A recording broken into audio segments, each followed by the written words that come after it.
हमारे नेता प्रतिपक्ष आदरणीय तेजस्वी प्रसाद यादव जी आते हैं, क्योंकि वो जन्म लेते अरबों के मालिक हैं। 225 फिर से नीतीश का जो नारा है, उस नारे के साथ हम लोग चल रहे हैं। हम अपने नेता को मुख्यमंत्री के रूप में देखना चाहते हैं कि हमारे कार्यकर्ता के भावना का कद्र होना चाहिए, बिल्कुल, और हमारे कार्यकर्ता के भावना से हमारे नेता कहीं अलग नहीं है। ओरमा ग्रुप, जो सोचता है वो करता है। आपके अपने सपनों का आशियाना।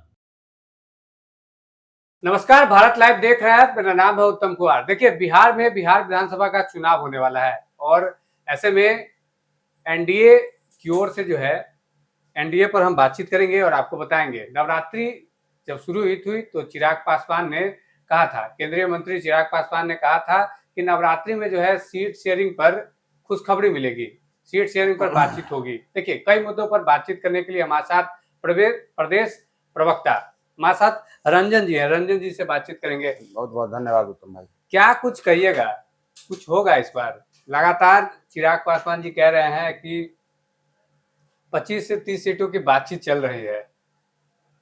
देखिए, 25 सीट 20 सीट अगर हम लोग को लड़ना होता तो 2020 में हम लोग अलग हट के नहीं लड़े होते। बिल्कुल। जिस तरीके की सीटों के लेकर जो कयास चल रहा है, आपने देखा होगा कि हाल के दिनों में अगर हमारे संगठन प्रभारी आदरणीय अरुण भारती जी का ट्वीट देख लीजिए, बिल्कुल। चाहे हमारे राष्ट्रीय प्रभारी हैं धीरेन्द्र कुमार मुन्ना जी, उनका बयान आप हालियों में देखिए, तो सीटों के लेकर स्थिति स्पष्ट है कि हमारे कार्यकर्ता के भावना का कद्र होना चाहिए। बिल्कुल। और हमारे कार्यकर्ता के भावना से हमारे नेता कहीं अलग नहीं है, और जो कुछ भी फैसला होगा, शीर्ष नेतृत्व जो फैसला लेंगे वो कार्यकर्ता के भावना को देखते हुए ही लेंगे। अच्छा, दो चीजें हम आपसे बातचीत करेंगे। लगातार चिराग पासवान कह रहे हैं कि हम जो है क्वांटिटी नहीं क्वालिटी देखेंगे, ये चिराग पासवान जी का कहना है। नहीं तो देखना भी चाहिए। दूसरा अरुण भारती कह रहे हैं कि जहां जहां भावनाएं हैं उसको हम संभावनाएं में बदलेंगे। इस दोनों चीजों को किस तरीके से देखते हैं? नहीं, कार्यकर्ता के भावना को संभावना में बदलने का मतलब कि कार्यकर्ता किसी भी राजनीतिक दल का रीढ़ का हड्डी होता है। बिल्कुल। चुनाव हमेशा कार्यकर्ता जमीन पर बैठ के लड़ता है, जमीन पर उतर के लड़ते हैं। हमारे नेता और कार्यकर्ता के बीच में एक आपस का परस्पर प्रेम है, तो निश्चित रूप से जो प्रेम कार्यकर्ता देते हैं, और आपने देखा होगा कि ये प्रेम का ही नतीजा है जिसके कारण 5 में 5 सीट हम लोग जीतकर लोकसभा के चुनाव में हम लोगों ने आदरणीय मोदी जी के हाथ को मजबूत किया था। तो उसी प्रेम को ध्यान में रखते हुए, मद्देनजर कि भाई हमारे नेता को भी का ये कर्तव्य है कि जो कार्यकर्ता होते हैं उनके भावना का ख्याल रखते हुए और सीटों पर बात करे, और वो गठबंधन में अपनी बात को रखकर और पार्टी में फिर से हमारे 100% के जो स्ट्राइक रेट का जो हमारा फॉर्मूला है उसको मेंटेन करते हुए बिहार सरकार में अपनी मजबूत प्रतिनिधित्व करें। अच्छा, बिल्कुल। ये भी एक चर्चा है कि आप भी जो है क्षेत्र में काफी सक्रिय अब हो गए हैं, चुनाव लड़ने का प्लान बना रहे हैं क्या? वो तो नेतृत्व तय करेंगे। देखिए, हम तो पार्टी के मजबूत सिपाही हैं। हम हर वो चीज करने के लिए तैयार रहते हैं जिस तरीके से हमारे नेता आदरणीय चिराग पासवान जी का जो आदेश होता है। तो हम तो वो सिपाही हैं कि जो जिम्मेदारी में वो लगा देते हैं, अब हम निरंतरता में उस पर हम खरा उतरने का प्रयास करते रहते हैं। तो ये तो पार्टी का विषय है, सोचने का विषय। पार्टी अगर सोचती है तो मैं जरूर सोचूंगा। अच्छा, इस मुद्दे पे आपके प्रदेश अध्यक्ष या राष्ट्रीय अध्यक्ष जी से बातचीत हुई है कि मतलब आपके मन में अगर ये भावनाएं हैं कि हम चुनाव लड़ें, तो इस मुद्दे पर कभी बातचीत हुई है उनसे? देखिए, चुनाव हमारे कार्यकर्ता, हर एक कार्यकर्ता इसलिए लड़ना चाहते हैं कि हम अपने नेता को मुख्यमंत्री के रूप में देखना चाहते हैं। भविष्य में आने वाले समय में, क्योंकि आपको पता होगा कि आदरणीय नीतीश कुमार जी इस बार 2025 में हमारे नेता के कई बयान ऐसे आपको मिलेंगे जहां पर आदरणीय नीतीश जी के नेतृत्व में बिहार विधानसभा का चुनाव लड़ा जाएगा और मुख्यमंत्री के चेहरा होंगे। लेकिन हमारी कार्यकर्ता की भी भावना है कि हमारे नेता आदरणीय चिराग पासवान जी मुख्यमंत्री बने। तो निश्चित रूप से 243 पे हमारे हर एक कार्यकर्ता मजबूती से तैयारी करके रखे हुए हैं कि जब कभी भी इस तरीके की परिस्थितियां आती है हमारे पार्टी के अंदर, तो नेता के आदेश के हिसाब से ही हम लोग काम करते हैं। तो नेता जो आदेश देंगे वो हम लोग करेंगे। अच्छा, बीते दिने जमुई में एक जगह है, सिकंदरा सीट है, जहाँ पे अभी 2020 से जीतन राम मांझी के वो जो है सीटिंग सीट बताया जाता है। वहां से अरुण भारती जी ने कह दिया कि उस सीट पर हमारी नजर है, हम लोग जो है वहां से अपना कैंडिडेट उतारेंगे। इसको किस तरीके से देखते हैं, क्योंकि आप लोग सब आदमी एनडीए गठबंधन में है। देखिए, सीट पर जो फैसला है वो तो शीर्ष नेतृत्व को करना है, लेकिन जहां तक आप तमाम मीडिया बंधुओं से जो हमें जानकारी मिलती है और हम अपने जो शीर्ष नेतृत्व का बयानों को अगर ध्यान से आप पिछले दिनों देखेंगे तो ये आपको स्पष्ट नजर आएगा कि सीट विधानसभा में किसी राजनीतिक दल का तभी तक होता है जब तक आचार संहिता नहीं लगता है। आचार संहिता जैसे लग जाती है, जब हम चुनाव आयोग के अधीनस्थ हो जाते हैं तो वो सीट फ्री हो जाते हैं, तो गठबंधन में तय किया जाता है। तो गठबंधन में ये काम शीर्ष नेतृत्व का है कि कौन सा सीट पर हमारे प्रत्याशी होंगे, कौन से सीट पे जदयू के प्रत्याशी होंगे, कौन से सीट पे बीजेपी के प्रत्याशी होंगे, ये तो शीर्ष नेतृत्व का विषय है। लेकिन मैं आपको इतना स्पष्ट रूप से कहना चाहता हूं कि 243 विधानसभा जो बिहार के अंदर है उस पे लोक जनशक्ति पार्टी का एक एक कार्यकर्ता मजबूत रूप से तैयार है। जिस सीट पर हमारी प्रतिनिधित्व होगी वहां हमारे प्रत्याशी को मदद हम लोग करके और जिताने का काम करेगी हमारे कार्यकर्ता, और जिस सीट पर हमारे घटक दल होंगे वहां पर घटक दल को हम मजबूत करने की कोशिश करेंगे। तो ये जो हमारे कार्यकर्ता के अंदर जो विलिंग पावर है, इस विलिंग पावर के साथ ही हम लोग मैदान में उतरे हुए हैं। अच्छा, लगातार कई तरह की बातें आती हैं कि चिराग पासवान 25 से 30 सीट चाह रहे हैं, तो कभी अरुण भारती कहते हैं कि 47 सीट चाहिए। मतलब चल क्या रहा है, क्या मन में है आप लोगों के, कुछ तो क्लियर करिए। नहीं, सीट पर आपको एक चीज समझना होगा, हम लोग सारे लोग एक एनडीए घटक दल में, एनडीए गठबंधन के घटक दल हैं, तो हमारा भी प्रयास वही होगा ना कि हमारे गठबंधन कितना मजबूत होंगे। अगर आप इस बात को थोड़ा सा लोकसभा के चुनाव में अगर लेकर देखें तो 40 लोकसभा के चुनाव में 10 जो है अपोनेंट हमारे महागठबंधन के साथ ही जीत जाते हैं, 30 सीट हमें आती है, हम 5 सीट पर लड़ते हैं, 5 में 5 जीतते हैं। मैं कहता हूं कि जो 10 सीटें हम लोग हारे हैं और जो लोकसभा के चुनाव में, अगर उस हारे हुए सीट में से भी कुछ अगर 5-7 सीट अगर हमें एक्स्ट्रा मिला होता तो शायद हम लोग एनडीए का डेमोग्राफी कुछ अलग होता, आदरणीय मोदी जी का जो हाथ है वो और मजबूत होता। तो ये तो एनडीए के अंदर शीर्ष नेतृत्व को सोचना है, लेकिन मेरा मानना यह है कि भाई आज के डेट में जिस तरीके की हमारे नेता आदरणीय चिराग पासवान जी की जो लोकप्रियता है, काम करने की जो क्षमता है, जो उनकी कर्मठता है, उसका 243 विधानसभा पर इस तरीके का असर है कि जितनी ज्यादा भागीदारी हमारे पार्टी को मिलेगी एनडीए उतना ज्यादा मजबूत होगा। अच्छा, एक चीज और लगातार ये कहा जा रहा है कि एनडीए में जो है एलजेपी आर और आरएलएम को लेकर जो है सीट बंटवारे में इतना डिले हो रहा है। आपने देखा ही होगा कि किस तरीके से दिल्ली में चिराग पासवान जी और उपेंद्र कुशवाहा की मुलाकात होती है। जरूरत ये भी कहा जा सकता है कि सीट शेयरिंग पे बातचीत हुई होगी, कॉम्प्रोमाइज की बातचीत हुई होगी। अब देखिए, मुझे मीडिया के माध्यम से ही जानकारी मिली थी कि लोगों की मुलाकात हुई थी, मुझे तो जानकारी नहीं है खैर, लेकिन एनडीए के जब दो शीर्ष नेतृत्व आपस में बैठते हैं तो एनडीए किस तरीके से मजबूत होगी, एनडीए 225 के टारगेट को किस तरीके से अचीव करे, 225 फिर से नीतीश का जो नारा है उस नारे के साथ हम लोग चल रहे हैं। अच्छा, चिराग पासवान को अगर क्वालिटी वाली सीट नहीं मिलती है, जाएंगे फिर 2020 वाला बात होगा कि रहेंगे एनडीए में? नहीं, एनडीए में हम लोग कभी भी एनडीए को छोड़कर हम लोग नहीं गए हैं, एनडीए से छोड़कर किसी दूसरे गठबंधन में तो गए ही नहीं। 2020 में तो अकेले लड़ गए थे। अकेले लड़े, लेकिन दूसरे गठबंधन के हिस्सा हम लोग नहीं हुए। लेकिन जिस तरीके के वो तो राजनीतिक घटनाक्रम थी, परिस्थितियां ऐसी थी जिस कारण से हमें लड़ना पड़ा था। लेकिन आज के डेट में परिस्थिति कुछ अलग है। आज के डेट में केंद्र में हमारे नेता मंत्री हैं और हम लोग एनडीए के मजबूत एलाइज हैं, और हमको लगता है कि आने वाले समय में एनडीए के लिए ध्रुव का हमारे नेता साबित होने वाले हैं। जिस तरीके का लोकप्रियता है, तो आदरणीय चिराग पासवान जी का मौजूदगी एनडीए के 243 सीट को मजबूत करेगी। अच्छा, जिस तरीके से लगातार सीएम नीतीश कुमार योजनाओं का घोषणा कर रहे हैं, 125 यूनिट बिजली हो गया या फिर और भी चीजें हैं, वृद्धा पेंशन बढ़ा दिया गया, 10,000 महिलाओं को दिया जा रहा है रोजगार करने के लिए, सब कितना इफेक्ट पड़ेगा इस पे? देखिए, घोषणा कोई नई तो नहीं हो रही है ना। घोषणाएं अगर पिछले 20 साल में देखेंगे तो साइकिल योजना से लेकर पंचायती राज में महिला सशक्तिकरण के लिए 50% आरक्षण की बात हो, या हमारे नेता के महिला सशक्तिकरण में 40% जिस तरीके से हमने लोकसभा सीट में हमारे नेता ने दिया, तो एनडीए की मंशा ही यही है कि समाज में हर एक वर्ग के लोग सशक्त बने। जितनी भी योजनाएं नीतीश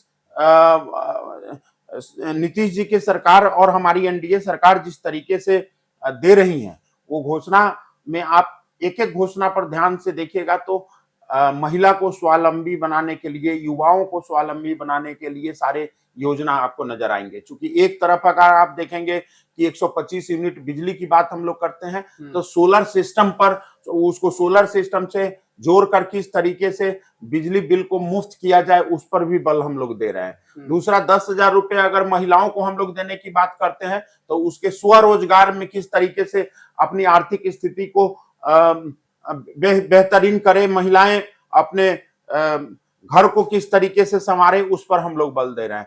अगर युवाओं को अगर हम लोग इंटरेस्ट फ्री लोन देने की एजुकेशन बात किए हैं, तो गरीब से गरीब बच्चा भी केजी से लेकर पीजी तक एनडीए सरकार के नेतृत्व में शिक्षा हासिल कर सके। तो इस तरीके की चीजें हमारे एनडीए सरकार की मंशा है कि चौमुखी विकास हो, समाज में हर एक वर्ग के लोग मुख्य धारा से जुड़े, जो पीछे छूट गए हैं उनको आगे लाकर और हम लोग सबका साथ सबका विकास करें। अच्छा, 25 से 30 सीटों की बातचीत चल रही है कि इतना चिराग पासवान को मिलेगा, जो भी मिलेगा वो तो पता चल ही जाएगा, अभी ये सब चीज बातें चल रही है।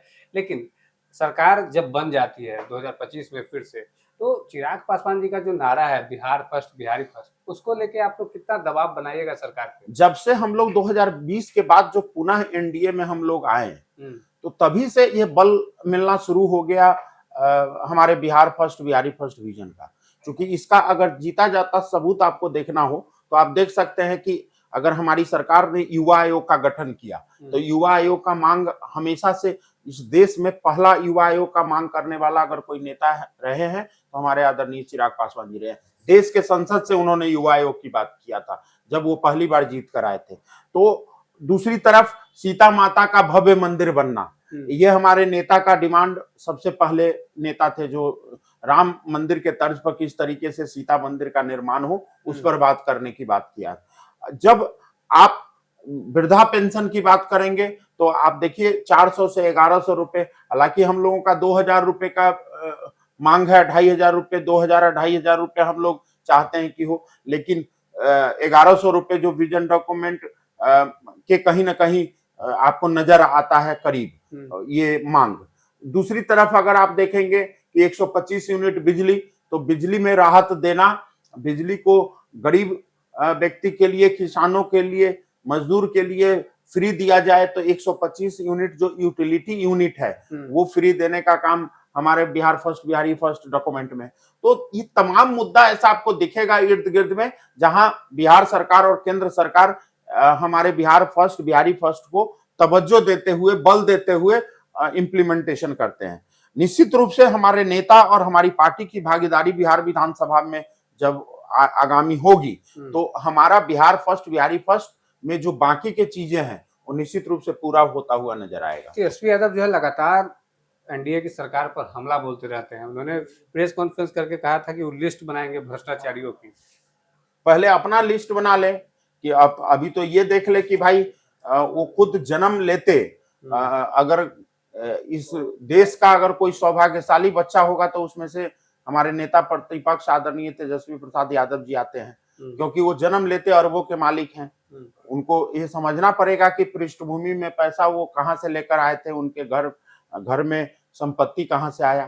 तो लैंड फॉर जॉब इतना जो फेमस हो रहा है कि नौकरी के बदले जमीन, तो वो उस नौकरी के कितनी नौकरी के बदले कितनी जमीनें उनको मिली है, उसकी स्थिति स्पष्ट कर ले। तो आप ये समझिए कि जिसने खुद भ्रष्टाचार में जिनका गठबंधन और जो नेता और जो पार्टी खुद भ्रष्टाचार में लिप्त हो, वो दूसरे भ्रष्टाचारियों का क्या लिस्ट बनाएंगे। अच्छा, एक आखिरी सवाल ये रहेगा, आप कह रहे हैं कि अगर पार्टी भरोसा जताती है और टिकट देती है तो चुनाव लड़ेंगे, कहाँ से लड़ना पसंद करिएगा? कौन ऐसा जगह है जहाँ से आप चाहिएगा कि हम लड़ जाए? यहाँ से हम पार्टी के मजबूत सिपाही और प्रतिबद्ध सिपाही हैं। हम चुनाव लड़ना नहीं चाहते हैं। हम चाहते हैं कि भाई हमारे नेता आदरणीय चिराग पासवान जी को मुख्यमंत्री, चूंकि व्यक्तिगत आपने राय पूछा, तो व्यक्तिगत रूप से मैं चाहता हूं कि आदरणीय चिराग पासवान जी मुख्यमंत्री बने।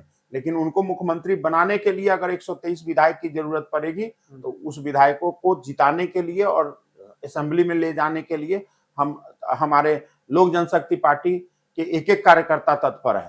तो हम इसी मद्देनजर पर हम लोग काम करते हैं और हम चाहते हैं कि हमारे नेता में वो जो क्षमता है, वो जो कार्यकुशलता है वो बिहार को मिले और बिहार फर्स्ट और बिहारी फर्स्ट हो। आप कहाँ से लड़िएगा? अब निश्चित रूप से जहां से मुझे आदेश मिलेगा, हमारा घर शिवहर पड़ता है, हम शिवहर विधानसभा क्षेत्र में आते हैं। अगर पार्टी हमें जिस तरीके से देखती है, पार्टी और गठबंधन की बातें हैं, तो जैसे ये लोग हमारे नेता का फैसला होगा वैसे हमारे लिए मान्य होगा। शिवहर में तो शिवहर का बातचीत किए हैं, शिवहर का तो माहौल अलग रहता है। फिर नहीं, शिवहर का माहौल कभी अलग नहीं रहा है। शिवहर तो ऐतिहासिक जगह है, छोटा जिला जरूर है हमारा, लेकिन राजनीति में बहुत कद है हमारे जिला का। आप देखेंगे कि वहां से एक राजनीति में विभूति पैदा लिए हैं, तो राजनीतिक रूप से काफी परिपक्व जिला है हमारा शिवहर जिला। और उसमें एक विधानसभा आता है और एक ही लोकसभा सीट आता है, तो उस वहां के हम नागरिक हैं। तो निश्चित रूप से, लेकिन हम नागरिक होने के अलावा हम चिराग पासवान जी के सिपाही हैं। हम एक प्रतिबद्ध सिपाही हैं। मुख्यमंत्री बनेंगे चिराग पासवान? आज नहीं तो कल बनेंगे, एक दिन जरूर बनेंगे। देखिए, हमारे साथ एलजेपी-आर के प्रदेश प्रवक्ता रंजन सिंह जी हैं और इन्होंने कहा है कि अगर पार्टी भरोसा जताती है और इनको टिकट अगर मिलता है तो ये चुनाव भी लड़ेंगे और एनडीए का जो हाथ है वो मजबूत करेंगे और आज नहीं तो कल चिराग पासवान बिहार के मुख्यमंत्री भी बनेंगे। बहरहाल इस खबर में इतना ही। बने रहिए आप हमारे साथ, देखते रहिए भारत लाइव। धन्यवाद। आपके सपनों को हमने सजाया है, ई होम्स पैनोरमा को हमने बनाया है। ई होम्स मेरा एक सपना था जिसपे मैं पिछले 4 साल से काम कर रहा था। हमने जो बनाया है वो सबने है माना। ई होम्स पैनोरमा में हो आपका भी आशियाना। और फाइनली हमने 2021 में इस प्रोजेक्ट को लॉन्च किया। बहुत लोग अप्रिशिएट कर रहे हैं कि पूर्णिया जैसे शहर में, बिहार के, एक तो बिहार की बात करें उसमें भी पूर्णिया जैसे छोटे जगह में इस तरह का लाइफस्टाइल देना, ये सुन के हम लोगों को बहुत अच्छा लगता है।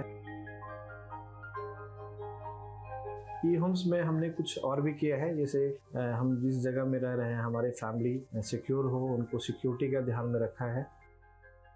आपकी सुविधा और सुरक्षा आपके लिए खास है, ये आपका विश्वास है। इसमें आर्टिफिशियल इंटेलिजेंस का 7 लेयर सिक्योरिटी का हमने इस्तेमाल किया है। लस ग्रीन कैंपस को बनाया है। यदि हमारा बाउंड्री वाल है तो वो वर्टिकल गार्डन है। ये जितनी भी फैसिलिटी होता है एक इंटरनेशनल टाउनशिप में ई होम्स है, ये हम लोग विश्वास नहीं कर पा रहे हैं। जो भी हमारे मित्र दोस्त या जो भी हमारे बाहर के बाहर आते हैं तो हम लोगों को बहुत अच्छा सुनने को मिलता है और बहुत अच्छा क्रेडिट मिल रहा है। वो सारा हमने सिर्फ एक बिल्डिंग नहीं बनाया, हमें एक बहुत अच्छा लाइफस्टाइल दिया ई होम्स में, और मेरा एक सपना था जिसको मैं आज फुलफिल होते हुए देख रहा हूँ। ये आपका आवास है। ई होम्स पैनोरमा में अब आपका निवास है। E homes Panorama, luxurious lifestyle redefined. Panorama group, जो सोचता है वो करता है। अगर ये वीडियो पसंद आई और वह बिहार के राजनीति और बिहारियत से सरोकार रखेनी तो सब्सक्राइब बटन दबा के चैनल के सब्सक्राइब कर ली। ओजे एगो घंटी बा, ओकरा बटन दबा देला से कुल सटीक और मारक खबर रुआ मुफ्त में मिल जाई। अगर रुआ पत्रकारिता के हमनी के नया प्रयोग में सहयोग कर चाहतानी तो ज्वाइन बटन दबा दी। पेटीएम नंबर नोट कर ली 9386 816 700।